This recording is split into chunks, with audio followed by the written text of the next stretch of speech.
where it's like observational evidence. We always imagine that like meta-analysis belongs at the top, but technically guidelines belong at the top, right? Yes. Guidelines belong at the Well top said.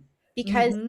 guidelines are a summary of everything else in the triangle, but it also brings together the values and the role of the profession in the healthcare system. It also allows room for expert, I'll say opinion or Yeah. expertise. It Yeah. also allows for comparison across modalities and across options versus when we look at typical evidence triangles, we're usually talking about one solution. We're not talking about an entire group of solutions, and guidelines bring all the evidence for all the options together in one document and say, well, here's what we think about everything. um, Mm-hmm. which is like the sort of ultimate way to bring evidence into your practice. But without them, it leaves every practitioner up to reading every meta-analysis and making those decisions on their own. Like, wouldn't it just be better if we did it together? This is how I always feel about it. Yes. Yes. But, Yes. Amen. Amen. Why would we all reinvent the same wheel over and over and over again? totally. Mm-hmm. Yeah. How Mm-hmm. can our listeners learn more from you, about you, Jen? Like, where can we Mm-hmm. connect with you outside of this interview so that our colleagues can stay connected to the things that you're working on, and even connect with you? Mm-hmm. Oh, thank you.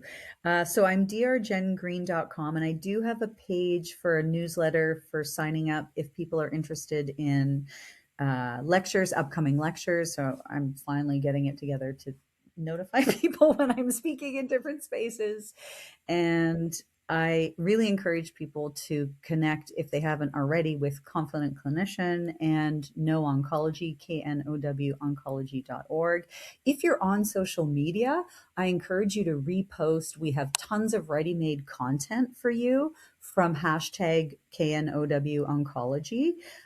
We have a whole team doing amazing work with routine, regular social media posts, little video clips. So if you're in that space, those resources are available to you. Just, yeah, please use them. That's why we make them. And then we have a monthly newsletter, a free monthly newsletter, also that has continuing medical education credits that will be coming through Confident Clinician. And people can sign up for a 2-week trial. If you're not involved in any of these ecosystems, there's a 2-week free trial for No on the landing page, so feel free to use that as well.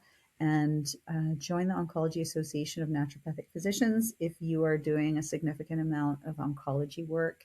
It's a really fruitful, generous, and important learning community. Yeah, I think those are all the ways.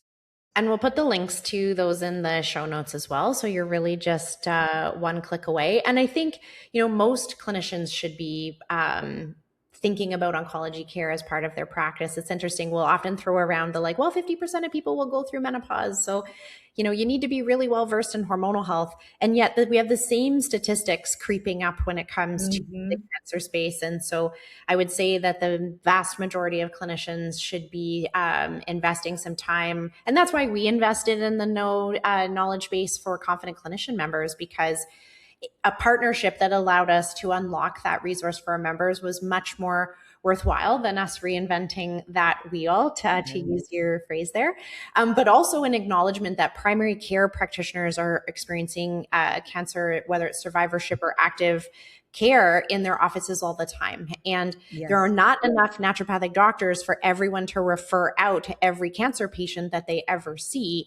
We needed to bring that information like to primary care naturopathic Yeah. doctors so that we were able to deliver better care to our patients. So we'll put all those links. But Jen, thank you so much for spending time with me. I've got to spend a lot of time with you in the last 6 months, which I very much appreciate. And I love the work that you've done for our profession, and I'm so grateful for your contributions. So thank you so much for being here today.